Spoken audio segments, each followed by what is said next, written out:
우리에게 주시는 말씀 요한복음 5장 10절 말씀에서 18절 말씀까지 교독하도록 하겠습니다. 요한복음 5장 10절에서 18절 말씀까지. 제가 먼저 10절 말씀을 읽습니다. 유대인들이 병 나은 사람에게 이르되 안식일인데 내가 자리를 들고 가는 것이 옳지 아니하니라.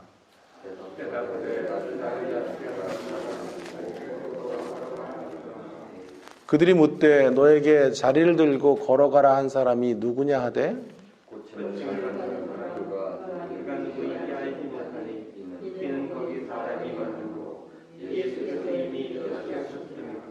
그 후에 예수께서 성전에서 그 사람을 만나 이르시되 보라 내가 나았으니 더 심한 것이 생기지 않게 다시는 죄를 범하지 말라 하시니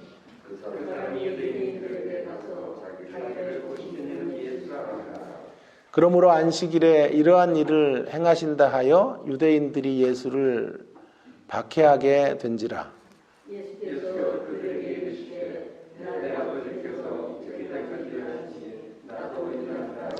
함께 있습니다. 유대인들이 이로 말미암아 더욱 예수를 죽이고자 하니 이는 안식일을 범할 뿐만 아니라 하나님을 자기의 친아버지라 하여 자기를 하나님과 동등으로 삼으심이로라. 아멘. 오늘 어떻게 시험 대용으로 이렇게 되어 있습니다. 그래서 이따가 빨리 마치고 우리도 이제 퀴즈를 좀 보도록 그렇게 하겠습니다. 우리 지난주에 이어서 이제 38년 된 병자가 치유되는 이런 사건을 계속해서 논의하려고 합니다. 주목하려고 하는 대목은 이 38년 된 병자가 고침받은 날이 안식일이었다는 것입니다. 자, 9절 끝에도 보면 안식일이다. 10절에도 안식일인데 고쳤다. 18절에도 안식일을 범할 뿐만이 아니라 이렇게 이야기를 하고 있지 않습니까? 안식일에 병을 고치는 그것이 엄청난 갈등과 문제를 야기시킬 것을 예수님께서 모르실 리가 없으셨죠. 그럼에도 불구하고 유독 안식일에 병을 고치신 이유가 무엇일까 하는 생각을 좀 해보려고 하는 것이지요. 우연의 일치라고 말하기에는 너무 이상하죠. 그래서 의도적으로 예수님은 안식일을 택하셔서 38년 된 병자를 고치셨다라고 말할 수밖에 없겠습니다. 자, 어떤 의미가 있을까요? 안식일의 병을 고치신 이유 10절 이하에서 분명하게 우리가 확인할 수 있는 첫 번째 메시지는 안식일의 병을 고치신 이유는 폭로하기 위한 거예요. 폭로하기 위하여. 뭘 폭로하기 위한 것인가? 신앙인들의 민낯을 폭로하기 위하여라고 말할 수 있겠습니다. 신앙이 단지 종교가 될 때, 종교로 전락할 때 어떤 일들이 벌어지는가 하는 것을 여실히 드러내시려고 하는 것이죠. 여러분 38년 된 병자를 안식일에 고치신 이 사건이 분명하게 문제를 야기시킬 것이라 우리는 예상할 수 있는데요. 그 예상이 결코 빗나가지를 않습니다. 안식일에 병을 고친 것이 큰 이슈가 되고 소동이 벌어지게 됩니다. 유대인들이 10절에 보시면 안식일에 병자가 고쳐진 것이 못마땅한 것 같아요. 그래서 그 38년 된 병자를 향하여 독화살을 계속 쏘는 거죠. 그리고 급기야는 예수님을 향해서도 바로 그런 독화살을 쏘고 있는 것을 보게 됩니다. 하나씩 살펴보면요. 10절에 이렇게 말합니다. 먼저 병자를 향해 날려보내는 독화살을 좀 생각해 보면 유대인들이 병 나은 사람에게 이르되 안식일에 자리를 들고 가는 것이 옳으냐? 아주 불쾌한 감정을 지금 이 38년 된 병자를 향해서 병을 나은 사람을 향해 쏟아붓고 있죠. 누가 너의 병을 고쳐주었느냐 이렇게 이야기를 하며 일종의 신문을 하고 있는 것입니다. 무슨 죄인을 다루듯이 치유받은 사람을 공격하고 있는 것을 보게 됩니다. 유대인들에게 관심은 병을 낫는 회복이나 생명의 역사가 아니에요. 그들에게 온통 관심은 한 가지, 율법을 사수하고 그들이 가지고 있는 안식일의 규율과 규례를 지키는 것, 그거밖에는 없습니다. 그래서 병자를 향하여 신문을 이어가고 있는 것이다 라고 말할 수 있겠습니다. 자, 그런가 하면 이제 16절에 보시면, 그리고 18절에 보시면 계속되는 이야기가 전개되어져 가면서 그 화살이 이제 예수님에게로 옮겨가고 있는 것을 보게 됩니다. 16절에서 예수님을 박해했다. 유대인들이 안식일에 이런 일을 행한 것으로 인하여 예수를 박해하게 된지라 이렇게 말하고, 18절에는요 박해를 넘어서 죽이려고 하는 이런 움직임까지 포착이 된 것이죠. 예수님이 무슨 죄를 지었길래 지금 죽임을 당하는 위험까지, 이런 살해의 위험까지 받게 되었을까요? 예수님이 하신 일은 한 가지밖에 없어요. 가련한 38년 된 병자를 고쳐준 것밖에는 없는데, 그것이 칭송받아야 마땅할 일이고 또 사람들이 매우 기뻐해야 될 일인데, 이것 때문에 예수님이 지금 죽음의 위협까지 직면하게 되었다라고 하는 것이죠. 자, 이런 모습들을 보여주시기 위해서 예수님은 안식일에 의도적으로 병을 고친 것입니다. 유대인들의 이 민낯을 보여주려고 하는 것이죠. 유대인들도 일종의 신앙인이에요. 다만 그들의 신앙은 종교로 전락해 버리고 만 것입니다. 여러분, 신앙이 종교로 전락하면 신앙이라는 이름에 괴물이 될 수 있어요. 사실 그 사실을 알려주는 거죠. 신앙이라는 이름에 괴물들이 만들어지는 거예요. 이것이 바로 옛시대, 유대교로 대변되어지는 옛시대의 한계이고 무서움이에요. 그들이 붙잡고 있는 전통과 율법, 이것이 신앙의 본질이 되어 버리고 마는 거죠. 신앙의 본질은 생명이어야 하고 그 생명의 회복이어야 하는데, 그 모습과 얼마나 거리가 먼지를 지금 성경은 보여주고 있는 거죠. 그들의 종교적인 모습을 폭로시키고 있는 거예요. 그러기에 옛시대 갖고는 안 되는 거죠. 이런 옛시대의 타락한 심령을 가지고는 진정한 구원과 회복이 펼쳐질 수 없는 거예요. 그래서 예수님이 새로운 시대를 가져오셨고, 그런 새로운 시대가 우리 가운데 절대적으로 필요하다는 것을 역설적으로 말씀해주고 있는 것입니다. 유대인과 예수님의 차이는, 예수님에게 있는 절대적인 한 가지가 유대인들에게 없는 거예요. 그게 뭘까요? 예수님이 38년 된 병자를 바라보며 가졌던 한 가지, 가장 중요한 마음, 그것이 유대인에게 없죠. 사랑이죠. 신앙과 종교가 갈리는 갈림길은 사랑의 요무예요. 예수님은 한 인생을 바라보며 애끓는 가슴 깊은 국률과 사랑이 불타올라요. 그래서 기독교의 가장 중요한 핵심은 사랑이에요. 사랑의 종교. 그러나 유대인들은 사람에 대한 사랑보다, 하나님에 대한 진정한 사랑보다는 법이 앞서고요, 그들의 율법이 더 소중한 사람들이 되어버리고 만 거죠. 제가 이 어거스틴의 말을 좋아해서 설교 중에 몇 번도 표현했는데요. 다시 한번 기억해 주십시오. 본질에는 일치를, 비본질에는 자유를, 모든 것에는 사랑을. 제가 정말 좋아하는 표현입니다. 본질에는 일치를, 비본질에는 자유를, 비본질적인 거 아닌 거 가지고는 자유를 주세요. 해방을 주세요. 그리고 모든 것에는 사랑을. 어거스틴의 이 말만 기억하고 살아도 우리는 정말 다른 이들을 일으켜 세울 수 있는 그런 인생들이 될 수 있다고 저는 생각해요. 사랑에서 멀어진 만큼 우리의 신앙은 종교로 가는 것이에요. 그때 기억하세요. 우리는 신앙이라는 이름의 괴물이 될 수 있다는 사실을 늘 명심하며 살아가야 합니다. 우리가 가야 될 길은 신앙이라는 이름의 괴물이 되는 게 아니라 신앙이라는 이름의 천사가 되는 거예요. 신앙이라는 이름 안에서 하나님의 형상을 피어오르게 하는 거죠. 하나님을 따라 의와 진리와 거룩함으로 지으심을 받은 사람으로 나아가는 것이에요.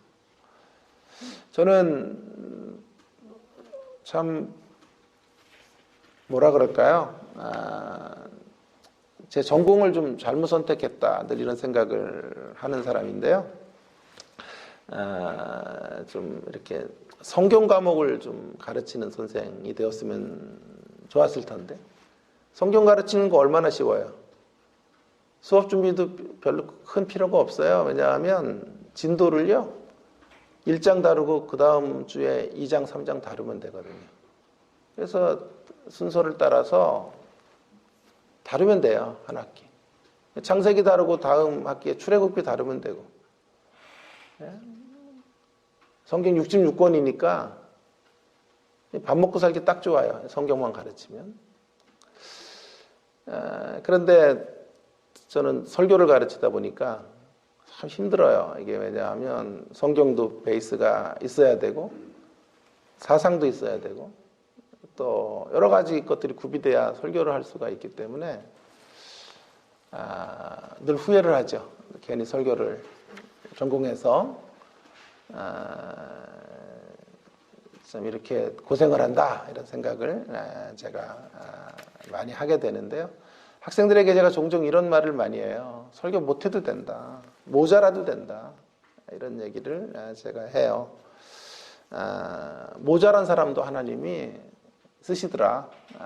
이런 말씀을 많이 드리는데요. 성경 해석이 좀 부족해도 잘하면 그래도 상관없다. 분당의 한 목사님 보세요. 목소리가 완전 찢어지고 인상 보세요. 맨날 인상 쓰시고 설교해도 되잖아요. 우리 장모님이 설교를 방송에서 들으시더니 그러시더라고요. 야, 인물은 참 별론데 설교는 참 좋다. 이런 얘기를 하시는 거예요. 이찬수 목사 말이에요. 그래서 제가 우리 학교 왔길래 이제 체프를 설교하기 전에 그 얘기를 해줬죠. 덕담으로 줬는데 우리 장모님이 그런 얘기를 하시더라. 인물은 참 별론데 참 설교는 정말 잘하신다. 이런 얘기를 목사님한테 하시더라. 우리 장모님이. 그랬더니 설교를 시작하면서 그 이야기를 하시더라고요. 이우재 교수가 장모님 얘기하면서 그런 얘기를 했는데 그런 말을 할 만한 처지는 아닌 것 같다. 그런 얘기를 해서 우리 교수들도 웃고 학생들은 막 뒤로 자빠지고 난리가 났어요. 그래서 자기 인물을 좀 보면서 얘기를 하지 그런 얘기를 했다고 얘기를 하던데 그래서 보복을 저에게 하더라고요. 여러분 모자라도 돼요. 부족해도 돼요. 그러나 한 가지가 있으면 돼요. 하나님을 향한 사랑, 영혼들을 향한 사랑이 있으면 되는 거예요. 그 사랑의 열망으로 말씀을 전하면 되는 거예요. 그 사랑이 있는 설교자와 그 사랑이 없는 설교자는 정말 하늘과 땅이 달라요. 다른 것처럼 달라요. 저는 계시록 설교를 진짜 좋아하고 계시록 가르치기를 즐거워하죠. 올해도 계시록을 박사과정에서 또 가르치고 있는데요. 계시록 진짜 어려운 책이죠. 10명이면 10명 다 다른 색깔의 계시록을 설명하죠. 제 계시록 해석이 100% 옳다라고 말할 수 없어요. 틀려도 돼요. 그런 한 가지가 있으면 돼요. 그 어려운 책을 통해서 예수님을 말하고 싶고 예수님을 향한 사랑의 표현으로 계시록의 말씀들을 전하면 되는 거예요. 그것이면 내 해석이 틀려도 용서가 될 거예요. 주님이 마지막 날 저를 품에 안으시면서 너 성경 해석 200개 틀렸다. 네 설교 다 내가 검사해 보니까 이런 것들 잘못 해석했더라. 그렇게 꿀밤 때리면서 저를 천국에 입성하도록 해주시지는 않을 거라고 생각해요. 그런 걸 안 물어보실 거예요. 한 가지는 근데 물어보실 것 같아요. 너 정말 나를 사랑하며 영혼들을 향한 사랑을 가지고 말씀을 전했니?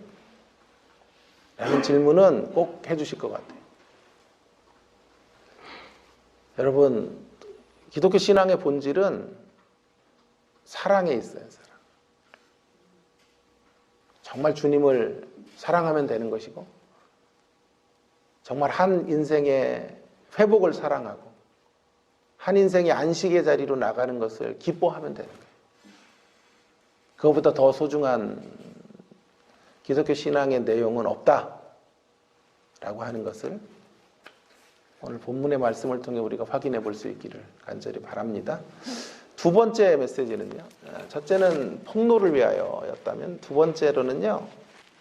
해방의 사역을 위하여, 해방을 위하여라고 하는 것인데요. 왜 하필 안식일의 병을 고치셨는가? 해방의 사역을 위하여라는 것인데요. 무엇보다도 이제 예수님을 따라가야 될 교회를 향한 메시지가 여기 안에 있는 거예요. 예수님을 어떻게 따라가야 하는가? 예수님을 따라 살아가는 그의 제자들과 우리들을 향한 사명이 무언가 하는 것에 대하여 이 안식일의 병을 고치시는 일을 통해서 분명하고 선명하게 알려주려고 하는 것이에요. 그래서 의도적으로 안식일을 선택하셨다라고 말할 수 있겠어요. 안식일이 주는 기본적인 메시지를 한번 생각해 보자고요. 구약에 왜 안식일을 주셨나라고 하는 건데, 창조를 마감하시면서 쉬신 날이죠.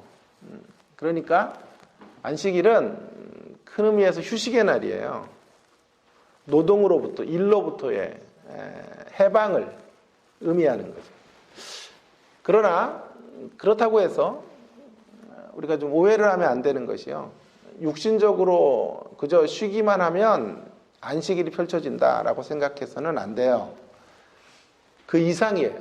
육신적인 쉼을 넘어서는 이야기를 우리가 좀 생각해 볼 수 있어야 된다고 그렇게 제안하고 싶어요. 뭐 주 5일제를 근무한다거나 더 휴일을 늘리는 정책 같은 것들을 뭐 안식일의 규례 때문에 만들어 간다. 그러니까 성경적 근거를 그런 데서 찾아서 그런 것들을 정책으로 펼치려고 하는 거, 이런 것들은 언제나 옳은 것은 아니에요. 안식일이 공휴일과 같은 쉬는 날이라는 개념은 안식일에 대한 한 절반의 점수, 안식일에 대한 의미에 대한 한 50점짜리 답이 될 수 있을 것이라고 생각이 들어요. 왜냐하면요. 17절을 보세요. 17절. 17절에 이런 말씀이 있어요. 안식일이 쉬는 날이라고 생각하는 사람들을 향해 예수님께서 이렇게 말씀하시죠. 예수께서 그들에게 이르시되 내 아버지께서 이제까지 일하시니 나도 일한다 하시매.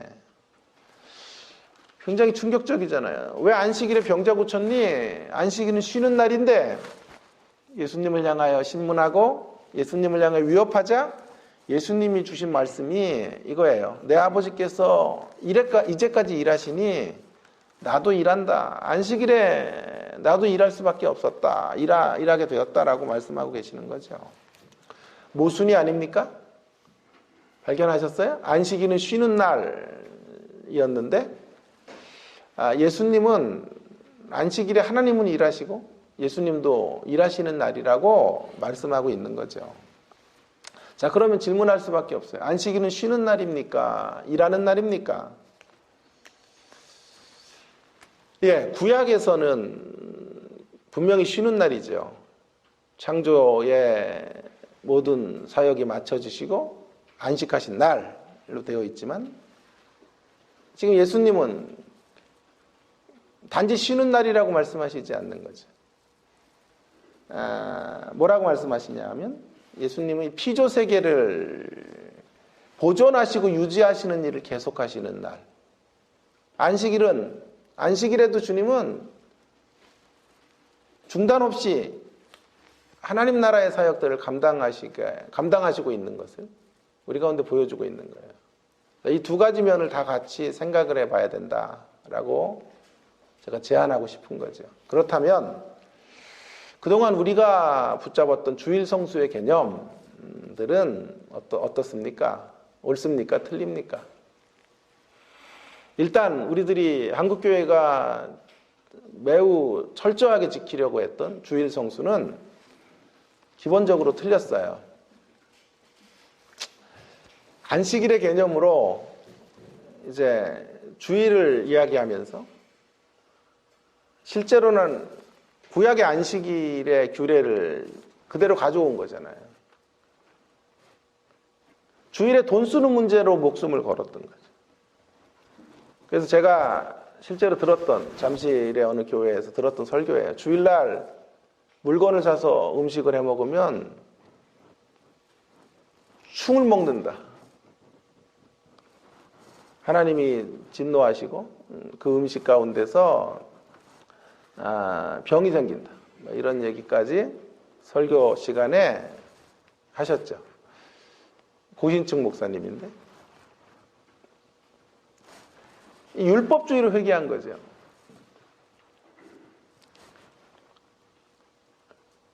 안식의 진정한 개념, 안식일에는 아무것도 해서는 안 된다라는 개념으로만 안식일을 생각한 거예요. 오늘 17절 말씀 같은 구절을 같이 놓고 좌로나 우로나 치우치지 않게 함께 같이 전후좌우를 살폈어야 되는데 그저 구약 종교를 이어온 신약에서 예수님이 말씀해 주신 그 안식일에 대한 새로운 해석에 대한 논의를 하지 않은 채 구약에 나무하다가 사람이 안식일에 나무에서 죽고 일하다가 진노받은 사건들을 그대로 우리 가운데 가지고 와서 우리 시대에 돈을 쓰면 안 되고 버스도 못 탔잖아요. 예? 그래서 걸어 다녔죠. 주일날 토큰이었는데 토큰 쓰는 것도 죄가 된다 이래가지고 도대체 기독교를 어떻게 배웠길래 이런 식의 기독교 신앙이 버젓이 교회 가운데 통용이 되었던 거죠. 자, 그렇다면 안식의 개념 자체가 사라지는 것인가? 이런 질문을 또 던져야 돼요. 아니요, 그렇진 않아요. 우리가 가지고 있는 이 안식의 개념 자체는 잘 이어와야 돼요. 그러니까 이런 거죠. 안식일의 본질은 계속 이어오셔야 되고 안식일의 형식은 변화가 필요하다라고 말할 수 있습니다. 안식이 주어진 이유가 뭔지를 좀 생각을 해봐야 되는데요. 안식일이 주어진 이유는 언약 백성이 세상과는 다른 삶을, 다른 리듬의 삶을 살아야 한다는 것을 알려주기 위해서 안식일이 처음 도입이 된 거예요. 안식이 있다는 건 세상과의 차별화된 삶을 의미해요. 안식을 통해서 우리는 어떤 삶을 누려야 됩니까? 세상은 어떻게 삽니까, 그러면? 세상은 7일을 전력 질주로 살아요. 성금과 성취를 향해서만 이 7일의 모든 시간들을 다 투자해서, 다 활용해서 사는 거예요. 세상에서는 쉰다는 것, 안식을 갖는다라고 하는 건 중단을 의미하거나 쇠퇴를 의미하거나 도태됨을 말하는 것이에요. 그래서 안식의 리듬이 없어요. 그저 달려가야 돼요. 그것은 노예의 삶이고 속박의 삶인 거예요. 이에 반해서 하나님의 백성들에게 주어지신 삶의 리듬은 일과 휴식이 교차되는 삶인 거죠. 일이 있고 반드시 일주일에 한 날을 쉼의 시간으로 그 리듬을 맞춰서 살아가야 되는 거죠. 왜요? 그래야 일의 노예가 되지 않고 사역에 종노릇하지 않게 되는 거죠. 그런데 그 안식일을 지키는 사람으로 이런 일과 휴식의 리듬을 존중하며 살아가기 위해서는 한 가지가 있어야 돼요. 뭐가 있어야 될까요? 하나님이 우리의 왕이셔야 돼요.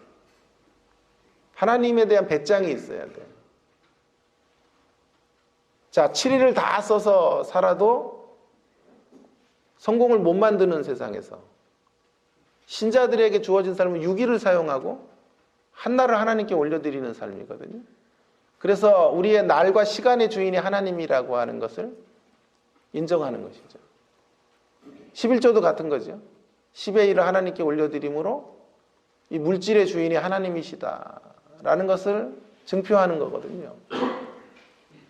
되게 어리석은 삶이죠. 10의 10을 다 쓰는 사람과 10의 10을 잘 투자하는 사람과 10의 9밖에 쓸 수 없는 사람. 달려가면 누가 승리하겠어요? 10의 10을 다 활용할 수 있는 사람이 더 승리할 확률이 높죠. 7분의 7을 성공을 향해 투자하는 사람과 7분의 6을 쓰고 7분의 1을 하나님께 올려드림으로 우리의 인생 전부가 하나님의 것이라는 것을 증표하는 사람은 세상으로 보면 어리석은 사람이에요. 그래서 배짱이 있어야 된단 말이에요. 그래서 신앙이 들어와야 되는 거예요. 신앙의 이름으로 하나님이 우리의 왕이시기 때문에 우리가 우리의 미래를 준비하는 것으로 우리의 미래가 펼쳐지는 것이 아니라 하나님이 우리의 삶에 시온의 대로를 열어주시고 제가 좋아하는 표현으로 하나님이 아다리가 되게 해주셔야 열매를 거두는 삶이다. 그런 배짱과 확신이 있어야 우리는 안식일을 지낼 수 있는 거예요. 그래서 안식일은 바로 이러한 측면에서 세상으로부터 자유로운 삶, 세상의 원리로부터 해방이 되는 삶인 거예요.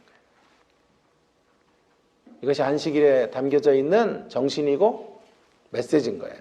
그렇다면 자, 정리해 보겠습니다. 안식일은 혹은 주일은 무턱대고 쉬는 날이 아니에요. 진정한 의미의 쉼을 만끽하는 날이에요. 진정한 의미의 쉼이란 휴식이 늘어나는 것을 확보하는 것 정도로는 이루어질 수 없어요. 휴일 늘리기가 아니라, 휴식 늘리기가 아니라 생명 사역 늘리기, 생명 회복 사역 늘리기예요.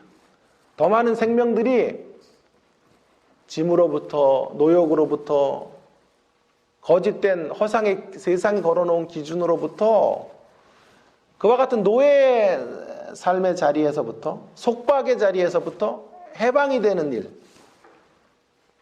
그들을 해방시키는 일, 아니 우리 스스로가 그런 자리로부터 해방이 되고 다른 이들을 그런 노역이나 억압이나 구속으로부터 해방시키는 사역, 그 사역이 안식일의 핵심이 되는 거예요.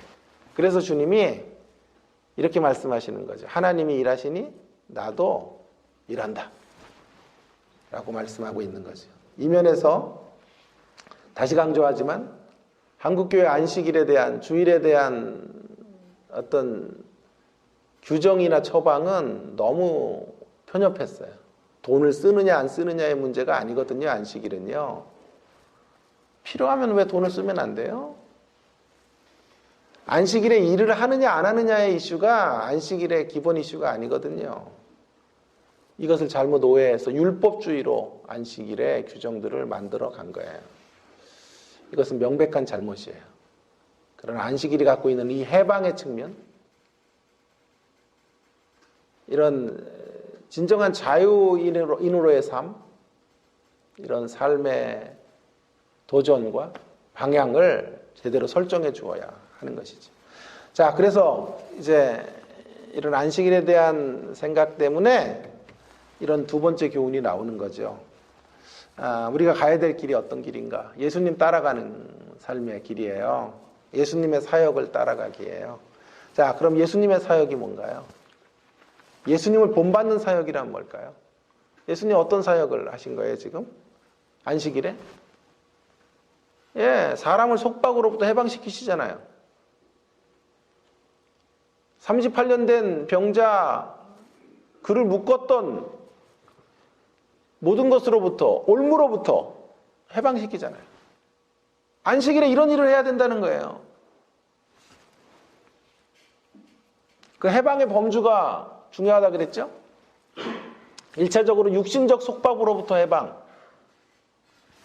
그러니 안식이 있어야죠. 일에 중독이 돼서 사는 사람들에게는 안식일이 일정 부분 쉼을 주고 휴식을 줘서 안식일을 준수하게 하는 게 맞아요. 그러나 그게 전부가 아니죠. 제가 지난 시간에 여러분들과 함께 나눴잖아요. 질문이 있는 치유라 그랬죠. 질문이 있는 치유. 왜 질문했어요? 이 병자가 어떤 생각을 하고 있는지가 질문 속에서 대답을 통해 드러났잖아요.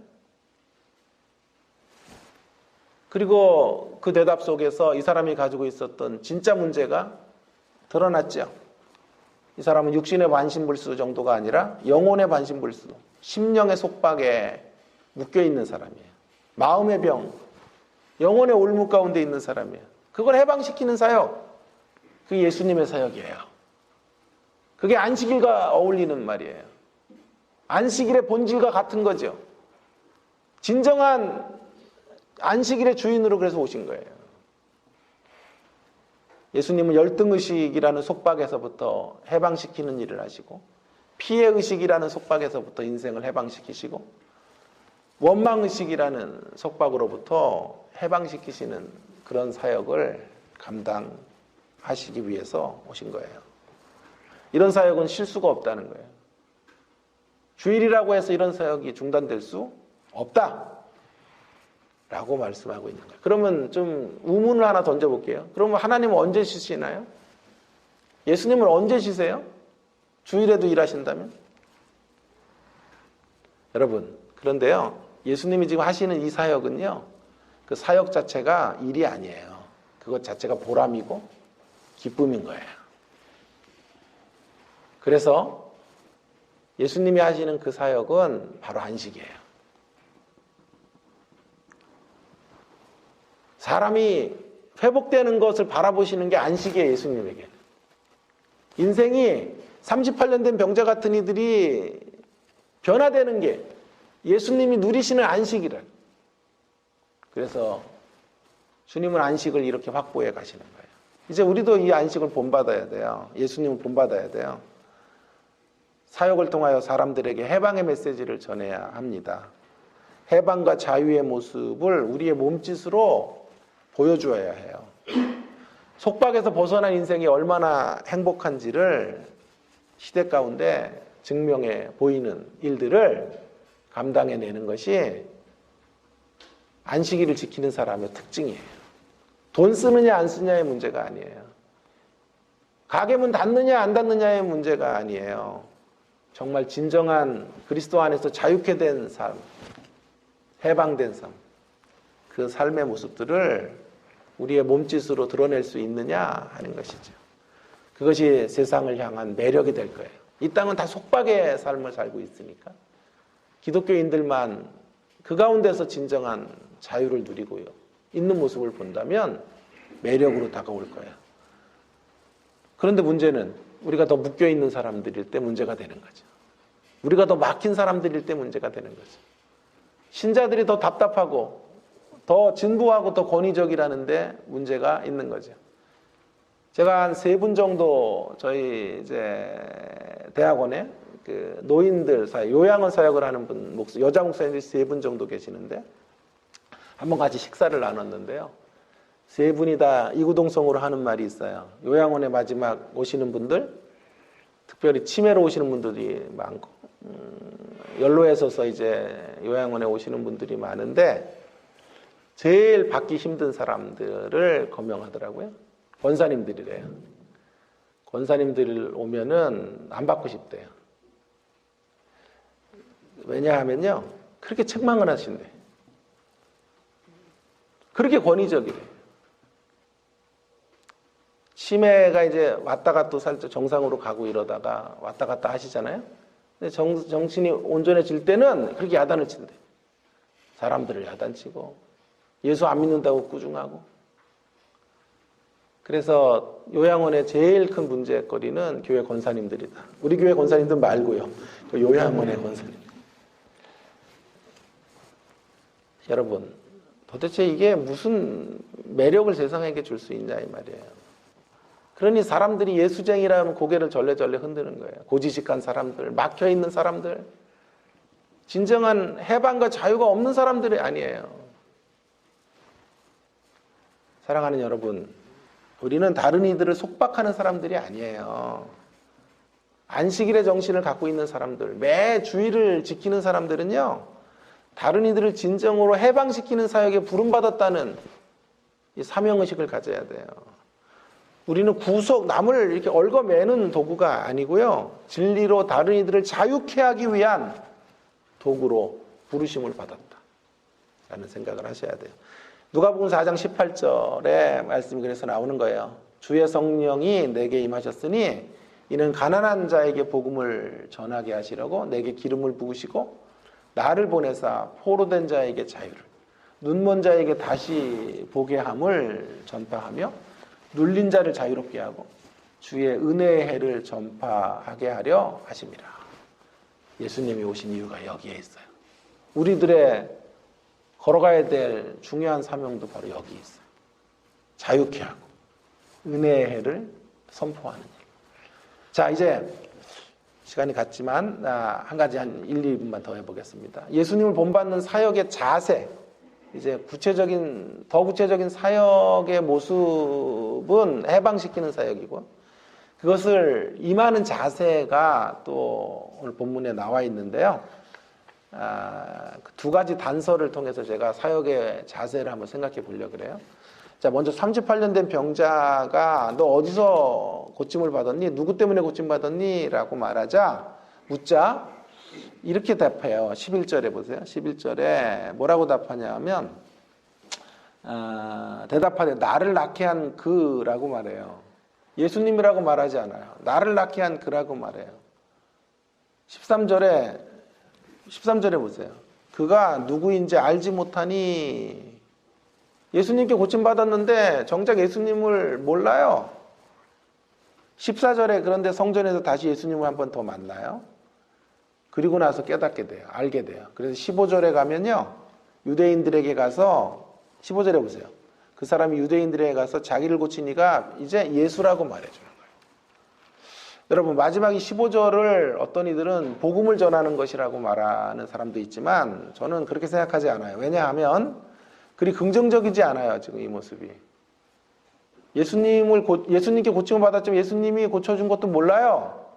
누가 고쳐줬는지 상관도 없어, 이 사람은. 그저 고침받은 게 중요할 뿐이에요. 그리고 가서 예수님이라고 다시 말해줬던 이유가 그것 때문에 예수님은 공경을 당해요. 그래? 그 예수 가만두지 않을 거야? 이렇게 돼서 공경을 당하는데 이 사람은 예수님이 고쳐줬다고 말하는 것 때문에 공경을 당하지 않았다고요. 만일 복음을 전했다면, 예수님을 선포하는 것이 이 사람의 주된 역할이었다면 이 사람도 핍박을 받아야죠. 그죠? 이 사람에게도 어떤 유대인들의 어떤 책망이나 그것 이상의 어떤 조치들이 취해졌어야 되죠. 근데 이 사람은 예수가 고쳐줬어 그러고 발뺌을 하잖아요. 그리고 이제는 예수님의 공격을 당하잖아요. 그러니까 이 행동은 배신의 행위예요. 발 빼는 행동이에요. 나 예수님과 상관없어. 그냥 난 가만히 있는데 고쳐주셨어, 그분이. 그렇게 말하는 거나 똑같단 말이에요. 자, 여기서 예수님의 모습을 한번 잘 보세요. 이런 38년 된 병자의 배신의 행위 앞에 예수님이 예수님의 모습을 어떻게 나레이터가 설명하고 있는지 한번 잘 들여다보세요. 참 화가 나실 만도 하죠.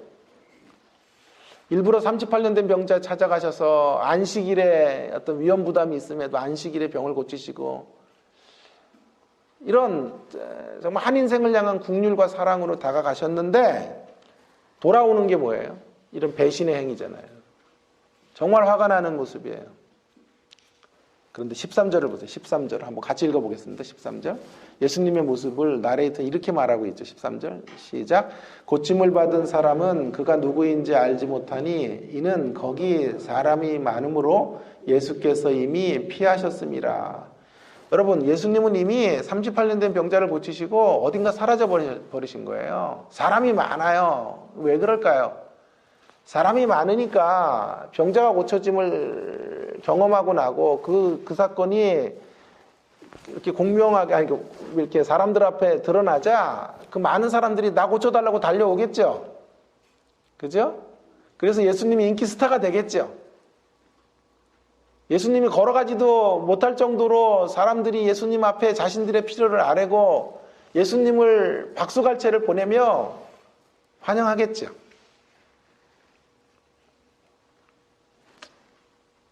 그것이 하나님 나라의 오해, 하나님에 대한 자신의 사명을 잘못 인식하는 계기가 될지도 모른다고 생각하셔서 피하신 거예요.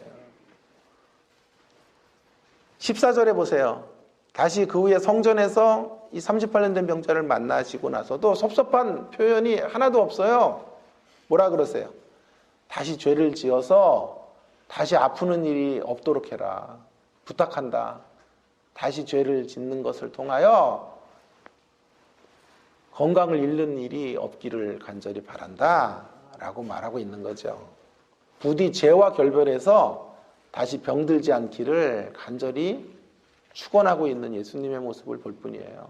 자, 여러분, 38년 된 병자의 태도와 또 사람들이 예수님을 알아주지 않는 것으로 인해서 예수님은 결코 마음의 안식을 빼앗기지 않지요.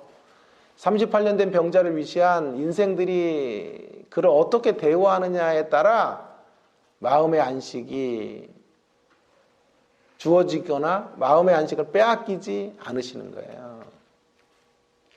오히려 예수님이 염려하는 것은 기적의 신으로 자신을 오해하고 쓸데없는 칭찬이나 환호나 박수갈채를 자신에게 보내는 것이 예수님은 걱정거리예요. 예수님은 사람의 평가로부터 자유하신 거예요. 그 자유를 안식이라고만 해도 돼요. 사람의 인정으로부터 안식하시는 거예요. 예수님에게 가장 중요한 목표는 하나님의 영광이에요. 하나님의 영광을 위한 삶, 거기에 충실한 삶을 사셨기 때문에 하나님과 함께 안식을 누리시기 때문에 사람들의 평판으로부터 안식하실 수 있는 거예요. 이것이 우리의 자세예요. 이제 이 예수님의 자세를 우리도 본받아야 돼요. 예수님의 사역의 모습을 본받아 우리도 예수님이 가지고 계신 이 자유와 안식을 가지고 주의 일을 해야 돼요. 사람을 섬겨야 돼요. 사람을 섬기고요. 인간적인 어떤 보상이 주어지지 않는다고 해서 섭섭해 하시면 안 돼요. 그 누구를 향해서 어떤 귀한 것들을 우리가 나누어 줬다고 해도 절대로 본전 생각을 해서는 안 되는 것이에요. 이것이 쉽지가 않아요. 쉽지 않아요. 우리가 38년 된 병자 같은 사람 만나서 이렇게 큰 역사 이루어졌는데 돌아오는 것이 배은망덕일 때 거기서부터 안식하는 게 쉽지 않아요. 그러기 위해, 그래서 쉽지 않기 때문에 하나님과의 관계 안에 더 깊이 안식하는 법을 배우셔야 돼요. 하나님이 나를 인정해 주시면 되는 싸움, 하나님이 나를 기뻐하시면 되는 싸움만 싸우시는 여러분 되기를 간절히 바랍니다. 사람이 인정하는 순간 이렇게 생각하시면 돼요. 사람이 인정하는 순간 하늘나라에 하나님 앞에 쌓아야 될 하늘 창고에 쌓아야 될 보물들은 없어지는 거예요. 그러니 사람이 내가 선한 일을 하고 아름다운 일을 했는데 사람이 인정하지 않을 때 그때 기뻐하세요. 그때 비로소 그 일만 하나님께 인정이 되고 그 일만 하늘 창고에 쌓이게 되고 우리의 상급이 될 것입니다. 만일 사람에게 좋은 일을 했는데 이렇게 배은방덕이 돌아올 때는 기뻐하고 또 기뻐하세요. 왜냐하면 그것이야말로 정말 주님이 기뻐하시는, 주님이 인정하시는 일이 될 것이기 때문입니다. 그래서 진정으로 하나님 안에서 안식하시는 여러분이 되어 사람들의 평판이나 평가나 인기에는 자유롭게 되는 우리 모두가 될 수 있기를 주님의 이름으로 축원합니다. 함께 오늘 주신 말씀을 좀 기억하면서 이렇게 기도하면 좋겠습니다. 오늘 안식일에 대한 이야기를 좀 길게 강론을 했는데요. 왜 안식일에 병을 고치셨을까요? 폭로를 위해서, 또 해방의 사역을 위해서라는 말씀 우리에게 주셨는데요. 우리가 만일 신앙을 종교로 이렇게 신앙이 종교가 되면 신앙이라는 이름의 괴물이 될 수 있다는 사실을 기억하면서 신앙의 본질이 사랑이고 신앙의 본질이 생명의 역사라는 것을 한시도 잊지 말고 무엇이 중요한디라고 말하면 가장 중요한 건 사랑이에요.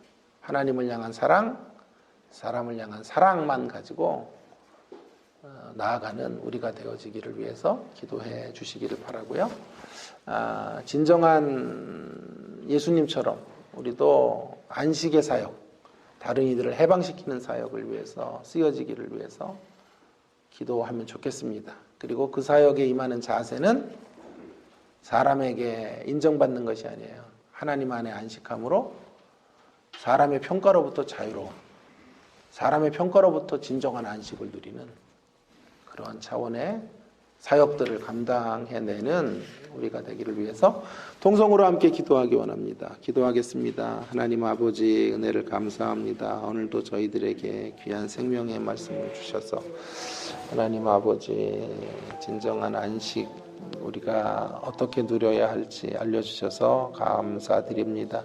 하나님 안에서 참 안식을 누리기 원합니다. 이 땅의 모든 속박으로부터 해방되어지는 진정한 삶을 살아가기를 원합니다. 주님이 주시는 신자됨의 삶의 리듬을 따라 살아갈 수 있는 저희들이 되게 해 주시기를 간절히 원합니다. 하나님, 다른 이들을 해방시키는 귀한 사역을 감당해 낼 수 있도록 은혜를 베풀어 주옵시기를 원합니다. 하나님, 주님이 걸어가셨던 그 사역의 모습을 우리도 본받아 하나님 아버지, 사람들의 인정이나 사람들의 평가나 사람들의 박수갈채 같은 것들로부터 안식하게 하시고 오직 주님과 함께 나누는 그 행복, 기쁨, 하나님의 역사 속에 쓰여지는 그 만족으로 인한 안식으로 하나님 아버지 귀한 사역들을 감당해낼 수 있도록 은혜를 베풀어 주시기를 간절히 원합니다. 진정으로 주 안에서 해방된 자로 또 다른 이들을 해방시키는 귀한 사역에 하나님 도구로 쓰여질 수 있도록 우리 하나님 역사해 주옵시기를 원합니다. 우리가 참으로 그래서 매력 있는 사람들, 참으로 하나님의 영광을 온전히 드러내는 선한 통로로 쓰여지기를 간절히 원하오니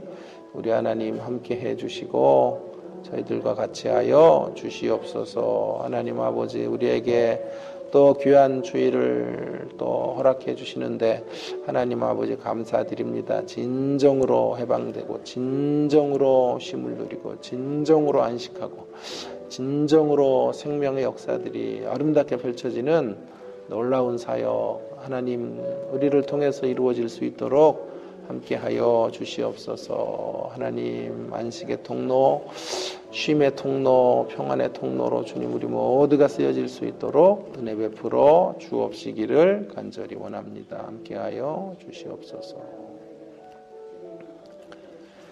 하나님 아버지 감사합니다. 오늘도 귀한 생명의 말씀을 저희들에게 또 허락해 주심을 진심으로 감사드립니다. 안식일의 진정한 의미가 무엇인지를 밝히 깨닫게 해 주심도 감사를 드립니다.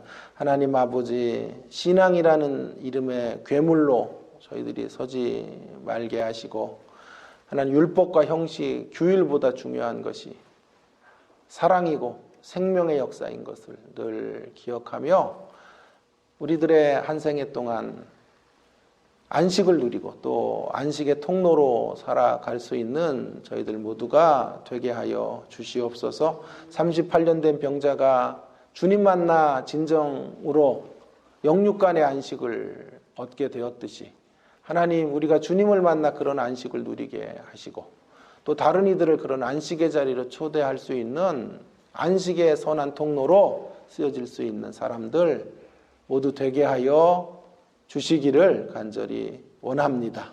하나님 아버지, 저희들에게 또 새로운 주일을 허락해 주시는데 하나님, 주의 날에 오늘 주신 이 풍성한 해방을 누리게 하시고 진정한 자유를 만끽하는 그런 한날의 시간을 보낼 수 있도록 은혜를 허락하여 주시옵소서.